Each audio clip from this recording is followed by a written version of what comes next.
இது எங்கனால மட்டும் சாத்தியம் கிடையாது. நான் வந்து எவ்வளவோ ட்ரெயின் பண்ணேன், நான் எவ்வளவோ குழந்தைகளை பார்த்து தான் வந்திருக்கேன். நானும் 4 இயர்ஸ் டீச்சராக ஒர்க் பண்ணினேன். அதில் பார்த்த எக்ஸ்பீரியன்ஸ்க்கும் என் குழந்தைகிட்ட நான் படுற எக்ஸ்பீரியன்ஸ்க்கும் நிறைய டிஃப்ரென்ஸ் இருக்குது. நான் ஹையர் கிளாஸ் ஹேண்டில் பண்ணனால இந்த குழந்தைகளை எப்படி ஹேண்டில் பண்ணணுங்கிற விதமே எனக்கு கொஞ்சம் ரொம்பவுமே டிஃபிகல்ட்டாக தான் இருந்தது. மேம் கிட்ட வந்ததுக்கு அப்புறம் தான் என்னோட சைல்டை ஒவ்வொரு ஸ்டெப் பை ஸ்டெப்பாக எப்படி மோட்டிவேட் பண்ணி கொண்டு வரணும் அப்படிங்கிற விஷயமே எனக்கு தெரிஞ்சது. மேம்னால மட்டும்தான் என் குழந்தை ஸ்பீச் டெவலப்மெண்ட்லேருந்து ரைட்டிங் டெவலப்மெண்ட், அவன் சாப்பிட்றது எல்லா விஷயமே மேம்னால மட்டும்தான் இது சாத்தியம். Not only me. ஏன்னா நான் வந்து இப்போ அவங்க ஒரு ஸ்பீச் காம்படிஷன் சொல்லி என்னால் ஒரு சிங்கிள் லைன் கூட அவனால் பேச வைக்க முடியலை.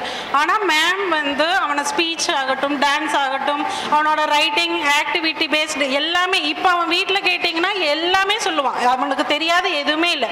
அவன் என்ன இங்கே கற்றுட்டு வரானோ அது அவன் லைஃப்பில் என்ன இருக்குது. இப்போ ஒரு வேர்டு படிக்கிறான் அப்படின்னா அது வெளி இதில் போய் அதை இது பண்ணுறதாகட்டும், அது ரிலேட் பண்ணி பேசுகிறதாகட்டும், சிங்கிளாக நம்ம நார்மலாக ஓடுறோம் அப்படின்னு சொல்கிறோன்னா அவன் இங்கே என்ன வேர்டு கற்றுட்டு வந்தானோ அதை வச்சு அவன் ஒரு டெவலப் பண்ணி தான் அந்த திங்ஸை அதுதான் நாங்கள் எக்ஸ்பெக்ட் பண்ணணும். அவன் லைஃப்பில் அவன் வந்து அதை இம்ப்ளிமெண்ட் பண்ணணுங்கிறது தான் நான் எக்ஸ்பெக்ட் பண்ணேன்.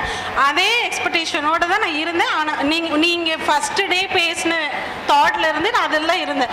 மேம் வந்து கொண்டு வந்துடுவாங்க. ஸ்கூல் நீங்கள் ஸ்டார்ட் பண்ணப்போ ஒரு இது எங்களுக்கு கொடுத்தீங்க. அந்த ஒரு இதில் தான் நான் இருந்தேன். சரி மேம் வந்து எப்படி இது பண்ணி சிபிஎஸ்சிங்கிறது நம்ம போடுறப்போ என்ன அந்த ஆக்டிவிட்டி பேஸில் கொண்டு வருவீங்க அப்படின்னு என்னோட தாட் ஒரு இதில் இருந்தது. அந்த தாட்டுக்கு ஈக்குவலாக அதை விட அதிகமாகவே நீங்கள் வந்து கொண்டு வந்துட்டீங்க. என்னோட குழந்தை இந்த அளவுக்கு இருக்கிறதுக்கான காரணம் நீங்கள் மட்டும்தான். Thank you so much.